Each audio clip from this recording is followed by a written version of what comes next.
Hello. Hello. Sorry, I'm figuring out this new stand. You're good. I think my stand is too tall. I will be sitting like this. Hello, Nice. how are you? Pretty excellent. How are you? Pretty excellent as well.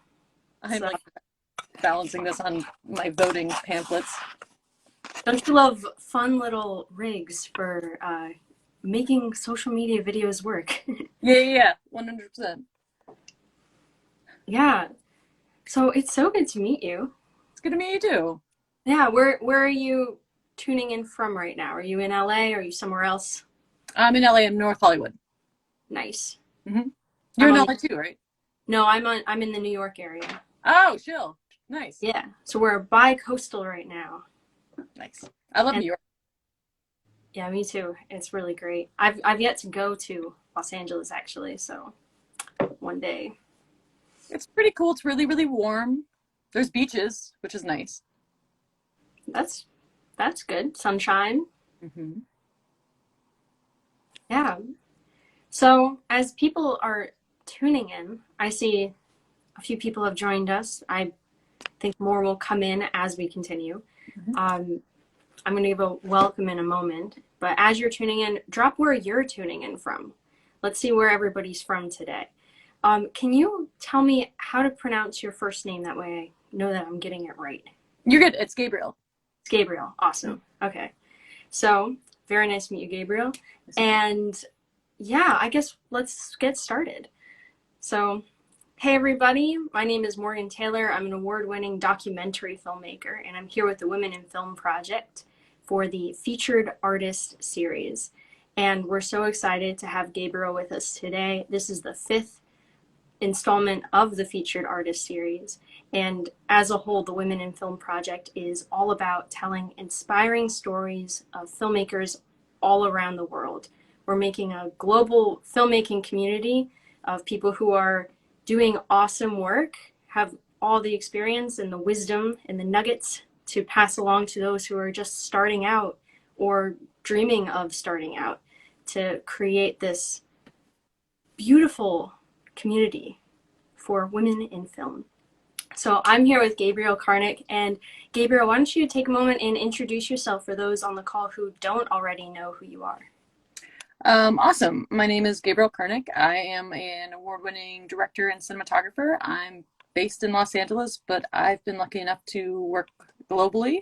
Um, I am trying to join the local 600 this year. I've shot feature films, music videos, commercials, documentaries, and my focus is usually any genre, but something with either like a message that's positive for the world or social justice or female or queer in nature. So I love that.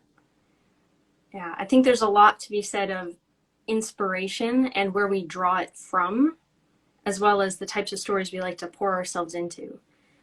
Yeah, with that, I'm curious, what are some of your inspirations, whether people you've looked up to in the industry or things that just inspire you to do what you do? well, I adore Reed Morano. She's kind of the goal. She's a DGA, ASC, DP, and director, and she's absolutely incredible. Rachel Morrison's the same, DGA, ASC, DP, and director. They're both incredible female filmmakers. Um, I love Dustin Daniel Cretton. He did a movie called Short Term 12, which drastically changed my life as a director. Um, and I think I'm just like constantly inspired by movies that are coming out. I don't know. I really enjoy going to movies. I missed it during the pandemic. I love going to theaters. I love seeing stuff with people and having them like react in person. What is it about the theater experience in person versus watching at home? I think that that's like people are like theaters will die. They'll never die because like there's nothing like seeing the right movie with the right audience. Like seeing a Marvel film in a theater full of nerds at midnight is incredible. Seeing movies that are like have a huge effect and impact on their audience, like horror movies. Like if you see Scream 4 in theater, it was incredible. If you see Everything Everywhere All at Once, which I haven't seen yet, but I've heard is incredible in theater. Multiverse of Madness in theater was insane because people just were like, uh, there's nothing like being a ga with a whole, like with 100 strangers. Just like it's hilarious. You become a united force together, and it makes strangers instantly a community, and it's incredible. I love that. Yeah, I've heard that too with filmmaking. It's not done when the picture is done, when everything is locked and things are in festivals. It's really done when the viewers are viewing it, and that is the completion of the filmmaking process. Would you agree with that? I think that's yeah, that's it's a because I think yeah, if the concept is it isn't art that is being put out, it's art that's being received. So I think that yeah, I think that it's like the message being sent is the whole project, and then the message being received is everything. It doesn't matter until it's received. That's true. Like the tree falls in the forest. It's like it has to be seen. It has to be appreciated in some way. Mm-hmm. Like, Absolutely. awesome. So, a lot of what we've been doing with the Women in Film Project is telling stories in the journey of filmmaking. How did you get your start in filmmaking? What initially drew you to the entertainment industry? I am one of those very lucky people that's always known what I wanted to do. I really, really great ADHD, so I do like jump around on my focus. Like I love history and I love science, but I was making little movies with my friends when I was a kid. I would edit music videos when I was a kid to like TV shows. And like I didn't understand what editing software was, so I would like and I didn't have a tripod, so I'd set up a little camcorder on like a stack of books and like press record and press play on my stereo and play on the TV all at once, and I'd cut in camera music videos, and I thought that's how it was done. Um and then I kept making little films until I went to undergrad for film. But before that, I went to boarding school for writing. And in my interview, they had asked me why I was going for writing, and it's because like I believe at the core, every great film is like it's made in the writing. If it's not there, it's not on screen. Um, so I went to boarding school for writing for film, for poetry and stuff and screenwriting, and then I went to undergrad in film, and then I went to Chapman for my MFA in film directing, and then I was just working in LA. Yeah, was that? I have like a lot of questions of that, but I'm curious about when you started working. Was that just listening? Did you know people? A lot of people wonder, how do you break in to the industry? So I have worked in a couple different states. So it's different everywhere. Breaking in somewhere like South Carolina is difficult because there's not a lot of work. But Atlanta has a lot of work. So that's like Facebook. You'd find work there. Ohio and Columbus, you would find work like through friends or other alumni, and then Facebook and like cold calling. And then LA was I work with a lot of people that went to Chapman or a lot of people at NIFA or USC. Like there's a lot of communal networking. And then also I cold call 10 companies a day, and just pitch myself. Uh, and like 1 in 1,000 leads to a job. But I've gotten a couple jobs that way. Like you can cold call. Facebook is a really good resource for like indie and lower budget stuff, and then you'll just build your network after that. But Facebook's probably the easiest.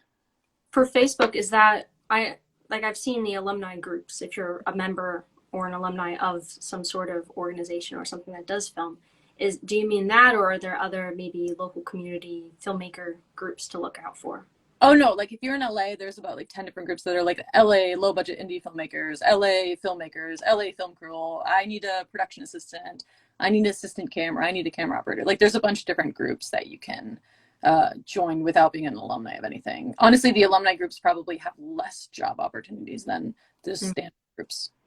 And then there's places like Indeed if you're looking to teach in the interim, but they don't have a ton of crew work. Um, I didn't have a great experience with Mandy or Staff Me Up, but some people do. So I don't know. Okay.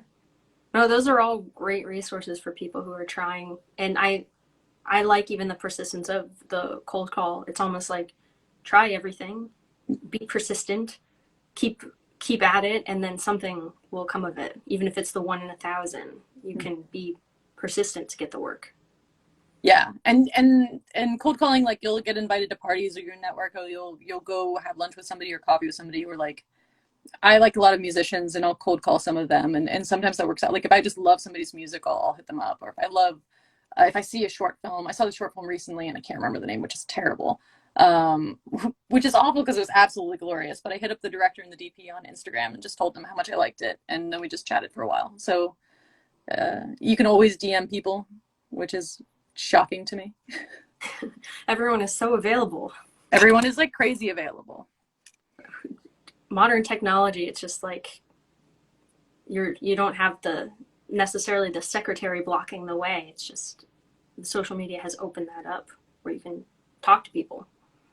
Yeah, and it's incredible that a lot of really amazing cinematographers that I look up to, it's absolutely incredible that I'll send a message on like Instagram, and a shocking amount of them will just reply. Like I'll ask a question about this shot or this movie or this scene or how they colored it or what show let they used or like how they built it or what the lighting schematics were, and they'll just explain. People love to tell you how they did stuff, which I think is so amazing. That's a huge resource, just talking to people.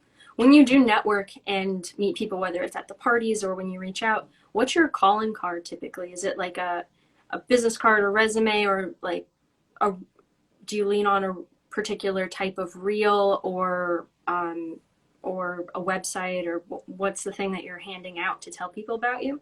I have cards. I have to update my cards though because I bought my domain name and I have to change something in it. Um, but I think that cards are really great. So it would be good to like hand out a card and on the card have your Instagram handle, because most people are doing stuff over Instagram now, but it is like very there's something that rings very true in a business card, I think, that a lot of people like, especially if you're working with older crew members. There's something like very respectable about a card. People don't really give out phone numbers. They give out IGs, but like I think cards are really great. All Like right. your website, your email, your reel. Definitely get a website when you can. I think that that's huge. If you're, Yeah. You said that you were originally going for writing and that storytelling is really a big backbone of film. Do you, did you, was that for more understanding, or do you also write? I also write. I have a couple short films that I'm working with a production company to make right now, and I have some other short films I'm shopping around, just like queer little short films, all pretty lower budget. That's I try to write pretty limited budget stuff. And then I wrote a feature that I'm finishing now, and I'm starting the next feature. One's a drama, and one's like a time travel movie. I don't know, but I do write, and I also write poetry. I have a couple manuscripts I sent to contests and stuff, so I still write. Awesome. When you say you're, actually, I forgot what you said exactly, whether it was pitching or shopping around. Do I was curious what your process is for finding projects that you want to work on, but also if you're writing and if it's your story, getting that in front of the right people.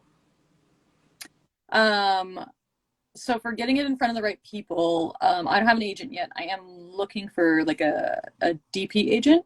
Um, but for pitching and stuff, the bigger pitch meetings I've been in, I've been as a cinematographer. So it's usually the director's agent gets us a meeting and we have a pitch meeting that way. However, you can always buy IMDb Pro. You can always cold call people. Like let's say you loved this movie and it's really similar to a movie you wrote, send them an email. Like get IMDb Pro, send them an email, be like, hey, I'll be in LA this week. I would love to take you to coffee. I'd love to buy you lunch. I'd love to talk to you about it. And then just do it. And like that IMDb Pro has a, I don't have it, but one of the producers I work with does it that way. And he has a really good success rate. Um, and for the short films I am doing, I just cold called a couple different producers, and I had lunch with a couple different ones, and one of them connected really well with me and really liked some of the scripts. So we're doing those later this year, I believe. Great. Again, amazing resources. And I think I like how you say when it's almost a generosity of information. When people are so eager to just answer the questions and tell people how they do things, I think that that is a great way of inspiring young people. Like you're removing the barriers by explaining things and not like, oh, you have to figure that out on your own. You have to earn your stripes. Yeah, I think that that's a mentality, but I think it's a kind of a patriarchal lie. when people are like, well, you have to do it the hard way because I did it. That's just not. Um, I think that's only for a certain group that's able to do that, and it's usually a group that comes from a certain amount of money. So it's like just cold call, just use Instagram, use IMDb Pro, call people's agents, leave messages, tell them how much you love them. Just like yeah. Yeah. Is there any mindset shifts that were involved in that process where maybe, like, I don't know, there are a lot of people who are maybe afraid to cold call, or they don't think anything will come of it, so what's the point? Or is there anything, like, whether it's optimism or anything you had to shift to get to doing that more?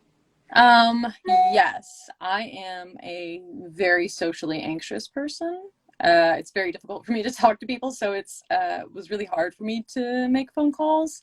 Um, my mom also doesn't like making phone calls, so I was making phone calls for her when I was younger, so that was really helpful. But I think it's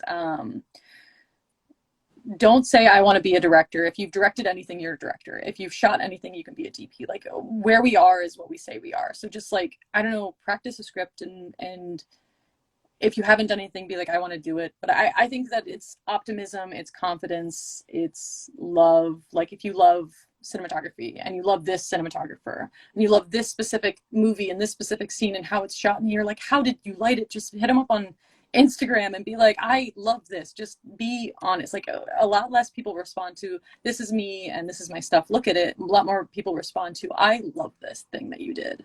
Tell me how you did it. So I don't, I think it's a mindset of just recognizing that we're all artists and getting over the trying to separate ourselves from the best. Like there's this barrier between us and the best. And I think that once you realize we're all in the same field and it's a pass down group education kind of deal, it gets a lot easier when it's just like everyone is your teacher. Just act like they are. Yeah, it's also a shift, I think, from almost a celebrity mindset of like, oh, I could never be that, or I can't do what they're doing, and it's like we're all artists, we're also all people. Yeah, 100%. Yeah, everybody's not everybody, but a lot of people are like picking up their kids from work or like taking care of their parents. Everybody's going to work every day and trying to make art that matters. Like I don't think that there's any that I think that's like with doctors. I think that there's not very many doctors out there that didn't want to be a doctor because they wanted to help people. I think there are very few people in film that didn't start being in film because they want to make art that matters in some way. So I think if we all approach it to like we are all in the same, we're just on different like paths in the same field. So it's like I don't know. I think that once you get over that, you can still be like blushing and embarrassed, but they're not Yeah. they're gods. Yeah. Have you ever approached people? Sometimes on some of the other people I've talked to talked about mentorship, whether that's approaching people to like teach you more, or even since we're all on a journey, it's, mentorship can be looking to people who are gone farther and being like, hey, I want to learn how to get where you are, but also helping people who are not as far as you are and helping them down their path. Have you done anything like that? So I don't have a specific mentor, but I've had mentorship experiences where some of the people that are cold color people I really look up to, and they'll have coffee with me or meetings with me. Sometimes they'll let me like shadow them on set. Sometimes they'll like explain how they did stuff to me or did stuff in a scene for me. So I am looking for a mentor, but like I'm always very nervous to ask. So I just try to have like meetings with people, and then like once we've had a couple meetings, I'll be like, hey, but I do have people that in essence mentor me, but I don't have a specific mentor. But there's a couple different DPs especially that have talked me through. And when I went to Chapman, the directing teachers did a lot of mentoring. But and Yeah. one of my teachers still talks to me on a regular basis, so he is very much like a mentor. Oh, that's awesome. Mm-hmm. I think from everybody, then that becomes a always learning mentality where anything can be a learning experience, whether it's a person, a coffee meeting, like a short conversation, or maybe even experiences like learning on a job or learning from watching something else. Yeah, for sure. You can. I think if you can go and shadow people, that's incredible, especially if you're looking at TV as a DP or as a director. And I think mentorship programs are really good, like the HAP initiative. I know a lot of people, like I always apply to that, but I know a lot of people who've gotten in and it's been incredibly good. Warner Brothers, all that stuff is really good to apply to. Just keep applying until they let you break in. That's what I'm told. Yeah, and then yeah, shadowing people, meeting people for coffee, anything you can do. Oh, asking if you're interested in cinematography, asking cinematographers to see their lookbooks if they're willing to show you, pitch decks Okay. if they're willing to show you. Like, because if I think that a lot of people think that inspiration only comes from other films, but you'll find that some of them really love paintings, and I don't know. It's just good. It's good to see their favorite stuff. Yeah, I think everyone has a lot to teach and to learn, and yeah, just to glean all along the way. It's beautiful. Yeah, it's incredible. Yeah. So on your journey, what are some of your biggest accomplishments or things you're proud of in your career? Uh, that's awesome. I really love a short film I directed a few years ago. It was my thesis film. I think it's I'm not I'm like both an arrogant and like a very self-conscious person at the same time. It's lovely. But I love that film. I think it's probably one of my best accomplishments as a director. That's the one I've adapted into a feature script, and then the new feature script I'm working on is like a time traveling queer movie, which I really like. And then as a DP, I have shot two feature films that I totally love. One is a drama. It's on Amazon.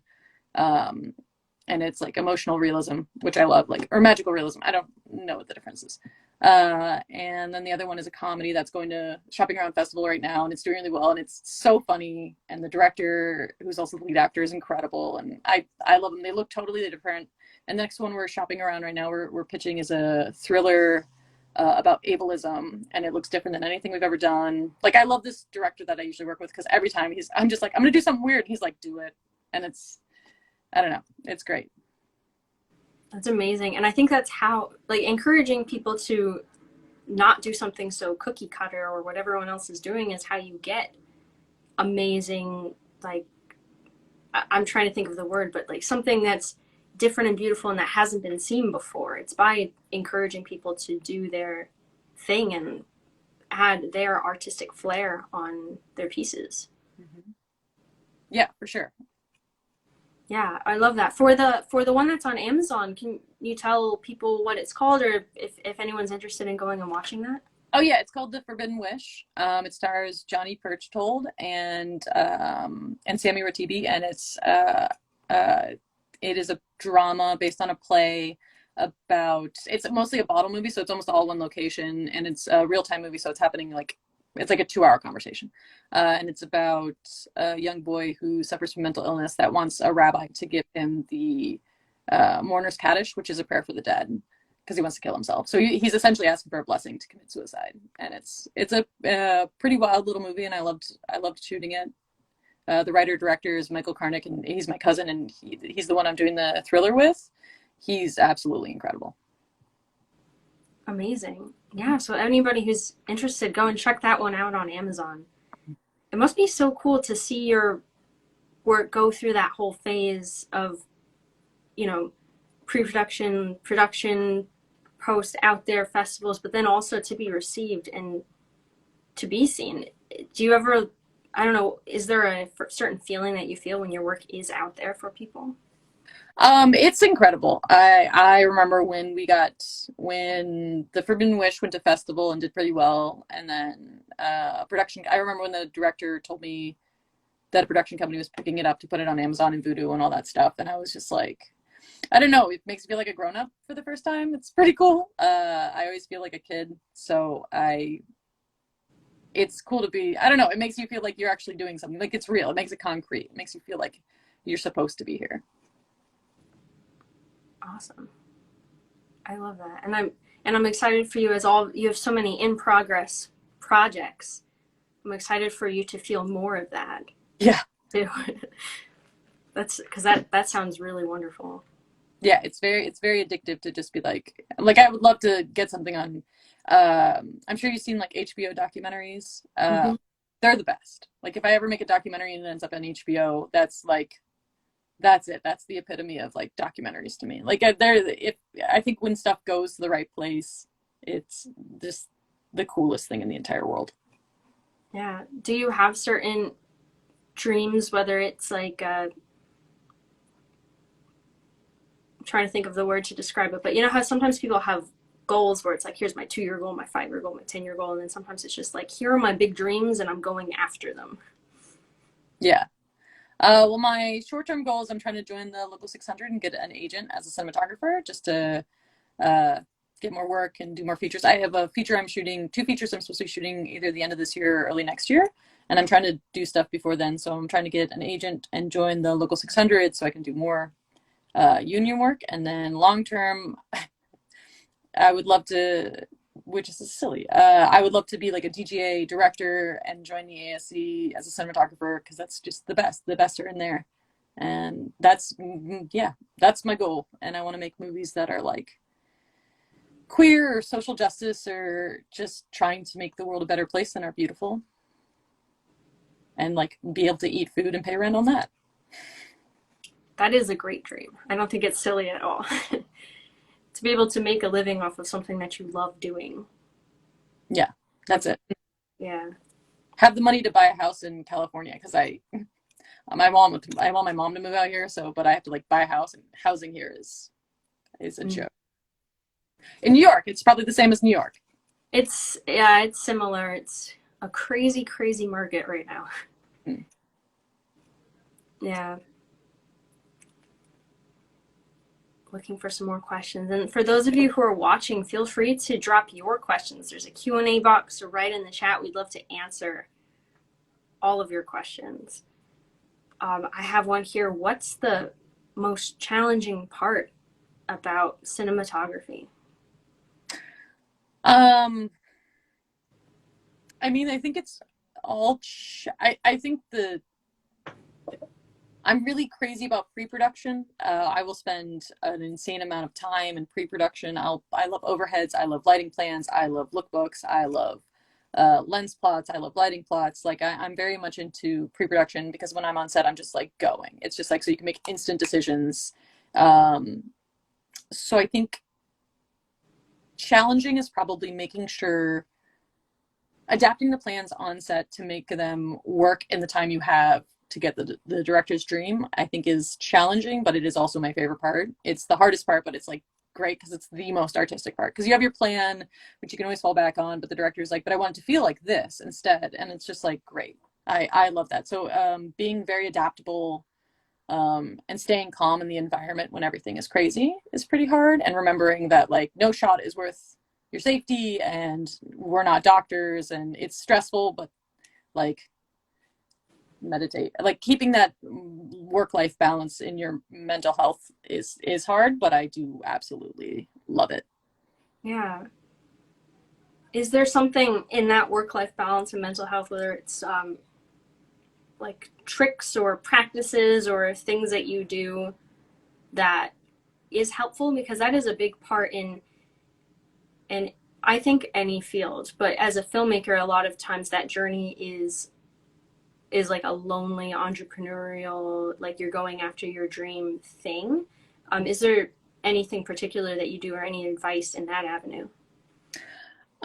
Make sure to give yourself time off. Like give yourself weekends. Like we work every day of the week. When you're not on set, you're working for set. You're writing, you're doing something creative to move yourself forward. Like we are constantly at work as artists. So you need to make sure to give yourself a couple days off every month. Go to the beach, hang out with your dog, go read in a park, go to a museum, like do something and see your family and talk to your family.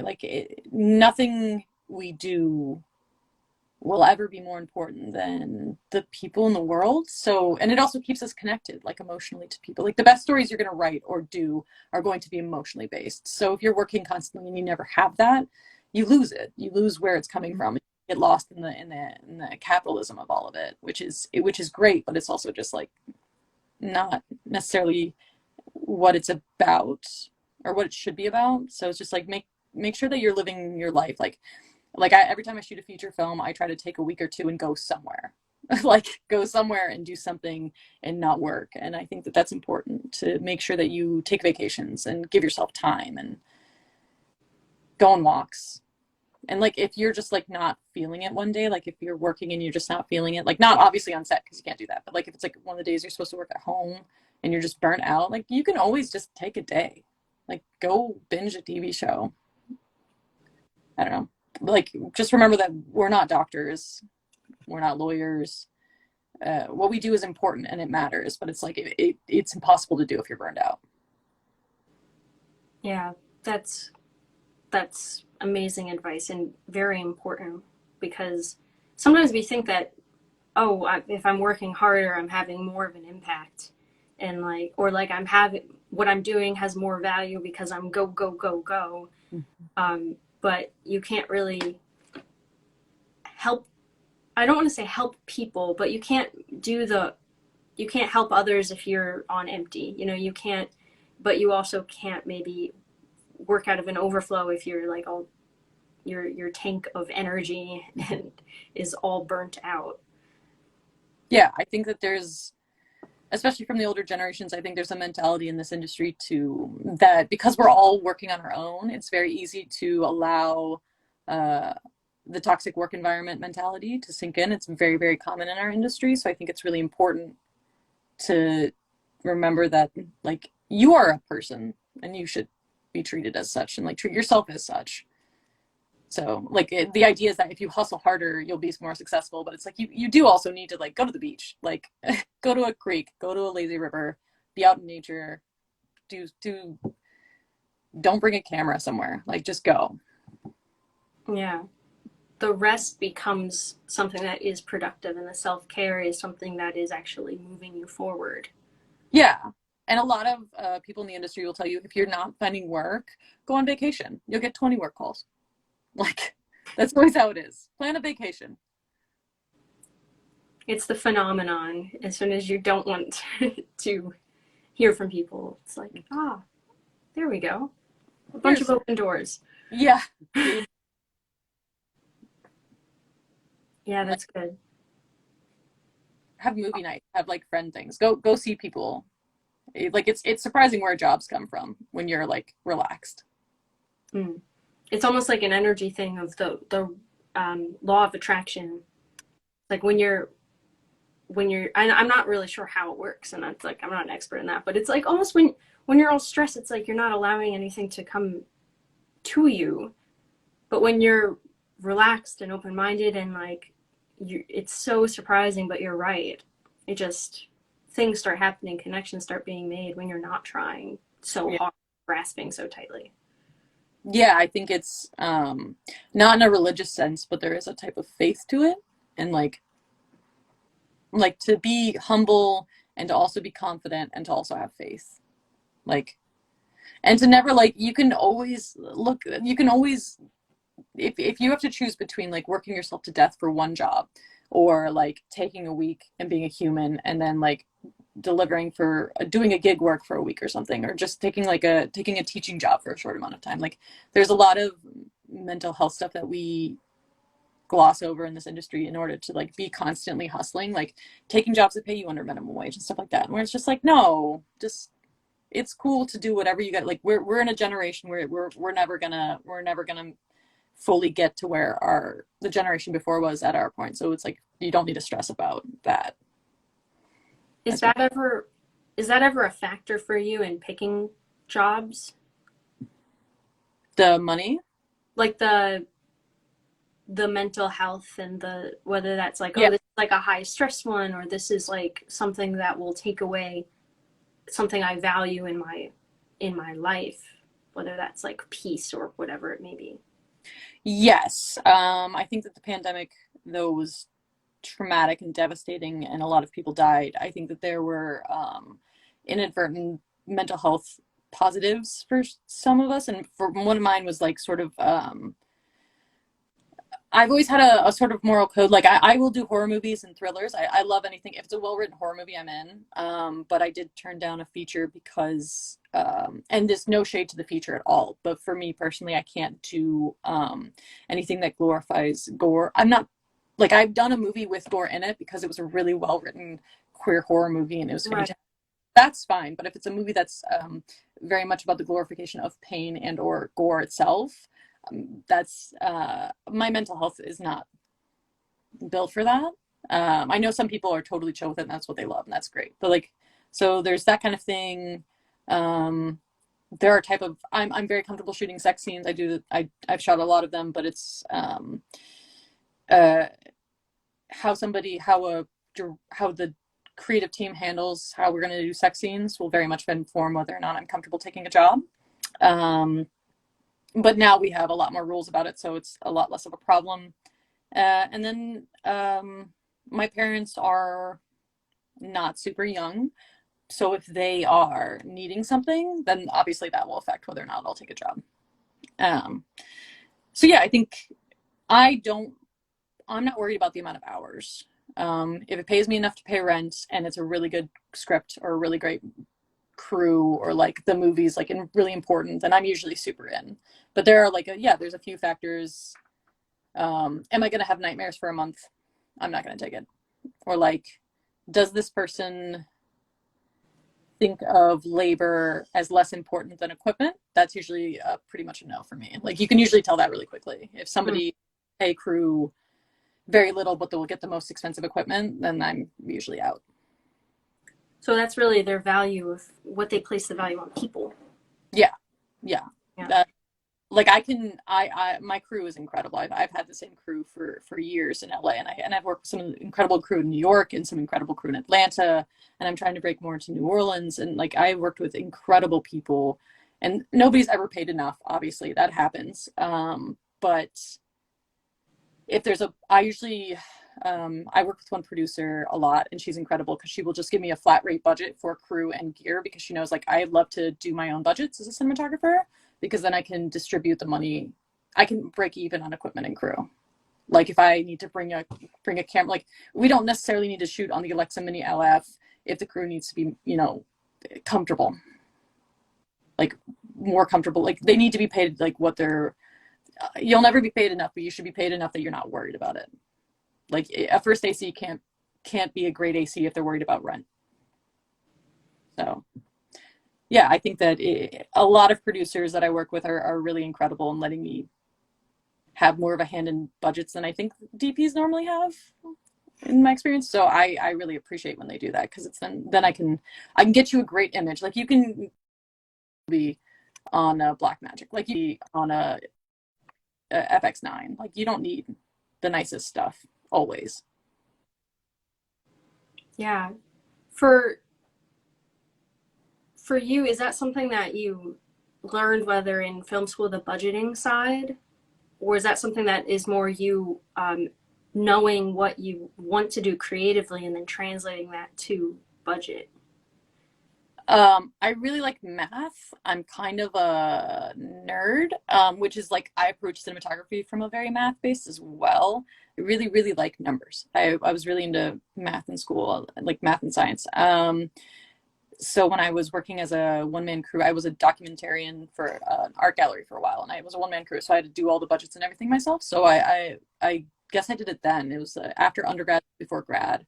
I started doing budgets then, and then in grad school. I learned movie magic and I like did some budgets for like a couple features that I wanted to do. So I think, yeah, I had to learn it. So I did.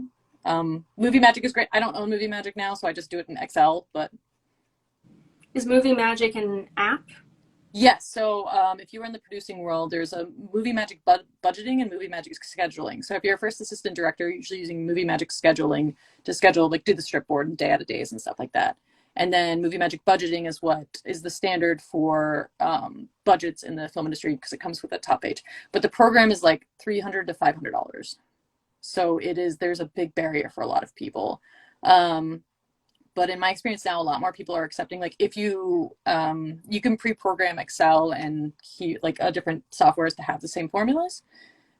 So I just pre-programmed one of those over the pandemic. I took like a week and just made I made a blank Excel sheet that just had all the formulas already in it and has a top sheet. So it works the same. Okay, so you like made your own app. Yeah, it's the same Yeah. look. No, that's good. And that's a good resource. And some of the people in the chat and in the questions were wondering about how to do budget, because that is definitely a skill that um,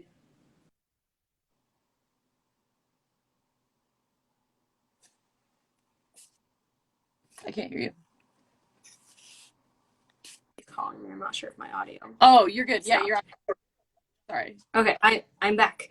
Okay. Yeah, budgeting is definitely not something that's even taught in all film school settings or not. Like there's like sometimes there's a learning curve for the producing side too. But when you're doing cinematography and producing, you're almost like producing your own team and your own side of what's going on. Yeah, I tried to that makes me a lot more comfortable in the numbers because then because also producers don't know a lot of the equipment we're getting, and I have a lot of companies like in New York and in LA and in Atlanta. I have a lot of rental companies that I work with, and they'll give me good deals, and then I can I can work everything out with them. So if you have hands in the numbers, you can manipulate everything a lot more and just get a lot more out of it. Um, and then you can pick like what place you want to rent from, which I care a lot about. If you're doing budgets, I think the two biggest things are whatever the deductible on your insurance is going to be, put that in the budget. Assume you're spending it, like assume it's spent. And then in addition to that, add 17% contingency to every department. And then you will come in under budget. And like, there's nothing that looks nicer to a producer or to companies that look at you later than say like, well, we budgeted 500,000 for this film and we came in at 425. That's incredible. Like or we came in right at the money. Like that's great. Like to have space, and like don't be too under because they don't want to think you mismanaged. But like if you budgeted that you'd hit your deductible, you budgeted all this contingency, and then you were lower. That looks always nice. Like as a DP, when I come in under, producers obviously love that. Yeah, definitely. Is that something you tell people when you're putting yourself out there like, hey, I got this. This is a skill that I have Um, me on your team? Or is that just your hidden tool belts of talents? I actually don't usually say that because I don't want to oversell what I do or have them overbook me on too many things, like to think I'm doing more than I'm gonna. But like usually if a production company picks me to like DP, I'll be like, okay, cool, can I just get the flat rate and do this? And then I'll just do it. And then I'll come in under and it'll be then I'm like I make good friends with producers. I really like producers. So like I just usually try to get tight with them so that they know like they're getting the best bang for their buck. Yeah, when you're I think that also helps with the long-term relationship side where it's not like, oh, you're in it for the one job. It's like, hey, let's build a working relationship where maybe you'll call me for your next project. Yeah, that's cool. The producer of my first feature that I brought her onto the first feature, she got me on the second feature. She got me the interview. We work together all the time. She's a great producer. And that's one of our things is that we try to look out for each other. Like we went to grad school together. We've worked together for a long time. So we're just always trying to help each other out. And it's good because it's like if you're coming in under budget and then one day you need something, like, oh, twist, this location has no lights, we need a tow plan. And that's not in the budget, then they're a lot more forgiving. If you're usually under and then one day you're over, they're going to be a lot nicer. Like it just happens. Yeah. It's that the consistency of character too, where they know the type of person that you are. And I'm not sure the right words to describe it, but it's, when they know you, it's less of like, oh my gosh, this happened. It's like, no, they know you as a person. They know that you're like doing such a great job, and there becomes grace for maybe other things or moments or something like that.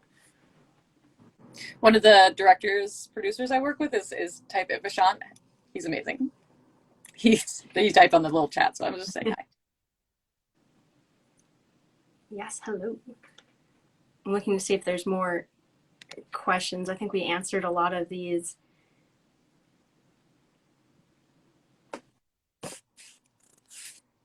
What is next for you? We talked about how you started out in the industry, projects you're proud of, things you're working on right now, your dreams. Do you have anything coming up that you want everyone to be aware of or to look for? Yes, so Cafe Americano, the second feature I shot, is in festival now, but I am 100% sure it's going to get distribution. When that's out, please see it. It's a mockumentary comedy. It's incredible. The writer, director, producer, Alex Scheinman he's one of my favorite people. We're really good friends now. I hope to keep working with him. It's especially if you're in the film industry, it's hilarious. And it's incredibly timely. He did fantastic. I remember I was reading the script, and it was page 3 that I just started laughing like hysterically, and then it just kept going all the way through. And I fought so hard for that job because the script is so good, and it came out really well. He's super incredible. And then I am signed on to a feature film that's supposed to be shooting in North Carolina next year. I don't know how much I can share about that, so just Be vague. on the lookout. Yeah, vaguely on the lookout. And then I am attached to, as a cinematographer, to a feature film. The thriller about ableism. We're pitching a couple bigger companies right now, but if we're still doing pitch meetings. So if anybody's looking for a thriller about ableism, it is pretty great, and it's indie. And I'm very excited to shoot it. We did a dogma for that one. Me and that director do dogmas, and one of our dogmas for it is the protagonist is in a wheelchair, and so we are trying to keep the camera at his eye level and on a dolly as much as possible for as much of the film as we can. So the production designers are going to do some stuff with the ceilings, and it's going to be a really fun one. Oh, great. Do you do things like that for your other films where it's specific visual something different? So I definitely do it for music videos that I do. Oh, I'm shooting a couple more music videos coming up. But yes, so me and this director usually do dogmas, and we do little rules that we try to stick to, and they're really fun. Like a big one for us, and the next one is that symmetry is king. And whenever possible, the camera should be moving, and it should always be on a dolly, not a steady cam, to mimic the wheelchair. But yeah, I love little dogmas. In my lookbooks and in my pitch decks, I usually include like little rules that as a cinematographer I'm going to try to follow, which just adds a different layer of challenge. But usually comes up with like, I don't know, it always like makes something really great because it's harder. Like, but little organic things come out of it, and I love it. So I usually try to. Yeah, I love that. It reminds me of how sometimes the best stories are told when there are not just rules and dogmas, but when it's more contained. Mm-hmm. Like when you have the entire universe and the entire world, sometimes you can get more of a story when it's about a family or like one location, or like when you have some sort of confining thing, there's somehow not more room, but there's like the ability to have something more because of those confining attributes. Yeah, one of my advisors in grad school used to say like limitations, yeah, breed creativity. You have to. My first feature is all one location. Like I like to add limitations, like because yeah, it makes you have to be better in a new way. Like the rules are you can only do this. Like so for like the certain times of the movie we can't use, like we're trying to use like Cook lenses. So coded and uncoated is part of our package. So when we're in one location, the lenses will always be coded, and when we're in any other location, they're uncoated. And like so that's hard because like sometimes you want to do something for a look and you can't because it's against the rules. So I mean you can, but you shouldn't. Yeah. It's like did you see the movie Theory of Everything? I did not. So the DP in that did this. It's about Stephen Hawking. Yeah. And the DP did this thing where when he finds out that that his illness is happening, he starts using anamorphic lenses. So whenever we're in that timeline where he's aware that he's going to get more and more disabled, they use anamorphic lenses. And then when we're in all the other times, they use spherical. And it's a very cool way to like really affect the viewer, and it's like I love that so much. Is that for the dogmas and the limitations, is that something that's primarily a DP's job, or something that's always thought of with the director and the DP, or a different combination? It depends on who I'm working with. With Michael, me and him usually come up with them together when we're doing the shot list. We usually do it at the beginning, and because it'll shape the shot list. With other directors, if it's stuff that affects them, like I'll have it in the lookbook. Like I usually have a filter plot. So like on this movie I'm doing in North Carolina, the filter plot is we start out with like, let's say essentially 3 layers of filters. And then as the character gets more and more, he's not disabled, he suffers from an illness. But when he gets more and more ill, we pull back layers of filters so the image becomes more and more contrasty and more visceral, and we also go wider and wider lenses. And that's I'm the director, but like I'm not sure. I think that's usually a cinematographer. So it's between the two. Okay. Yeah. Yeah, that's cool. I've not heard anyone talk so much about it. I've definitely seen examples in films, but that's so neat to kind of hear even how you come up with those. It's a lot of like in film school they talk about okay shadows and like okay this person doesn't know what's going on so their face is in shadow and things Yeah. like that. But to expand upon it and make up your own rules is super cool. Thank you. Yeah. Everything is as long as you make it. Yeah, if you make the rules for the universe and then live by them, it's so much fun. And then people don't know, but they feel it, which is cool. I do love that. That's one of my favorite things, the enlightenment theory, when somebody realizes something important, there's a light hits them. I love that. Whenever that happens in movies, like a car drives by and the headlights hit them, and I'm just like, ah, I love it so much. Like they got it. Ah, Yeah. yeah. Yeah, I like it. And I like how you said making up the rules for the universe because every, like, as a director slash DP or like a combination of both, you're making a world and people are feeling it and experiencing it and living through it by watching. So it has this very, like in writing like fantasy or world building, you can do whatever you want, but when you're making the world, it becomes more relatable Yeah. too. Yeah, it weirdly grounds it because it has its own reality. It's like story rules are fun too. Like A Quiet Place has great rules. That movie works so well because the Yeah. rules are good. Like, and we know the rules starting. Wes Craven did that really well too. He does like incredibly well establish rules and then sticks with them. Yeah, and I think that's really good advice for people who are writers maybe on this call, where when you're making up a world, that's sometimes a good place to start when you're stumped. You're like, I want to write something new and cool. It's like, okay, build something, Yes. limit it, and watch it unfold. That might Yeah. be a prompt, perhaps. Yeah. I think that following characters, making the rules and following characters is really incredible. Um, the rules of the Buffy universe were always really, really well done. That's why the show I think was so successful. And it's a hard line to walk because like I think George Lucas struggles with um, telling us too much about the rules. And I think that, which is like I'm throwing shade at George Lucas, like I'm anything. But I think that like there's a movie that came out last year about zombies in Vegas, and I think the problem with that was that they didn't tell us enough. There's Mm. all this really cool stuff that they're introducing in visuals, and I'm just like there's a zombie who's a robot that I don't know why, and I'm like, but why I want to know why. So I Do think you, it's yeah, do you find a good balance there of showing and telling, showing versus telling, or vice versa? any rules you can establish visually are the best. But I think in A Quiet Place, I'm trying to remember if they tell us the rules or if we just know by context clues.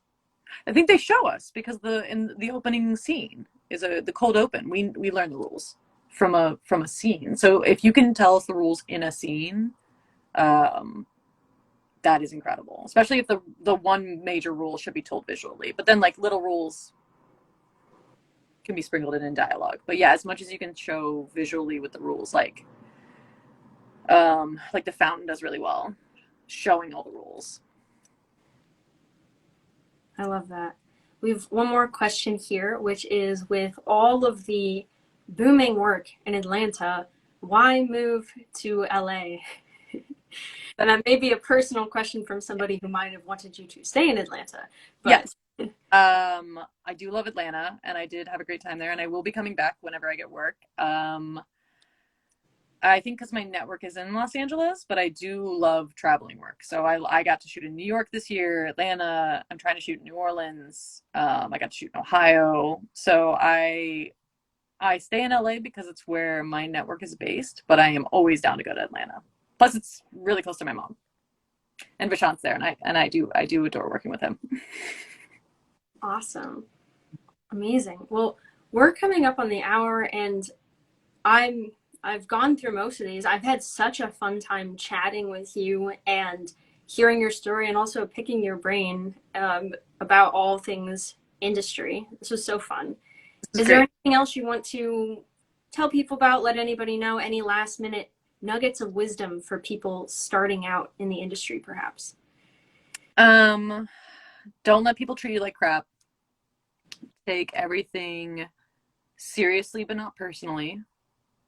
Um, and if you're on a job that makes you feel like you're gonna quit the industry, quit the job. Go to Mm.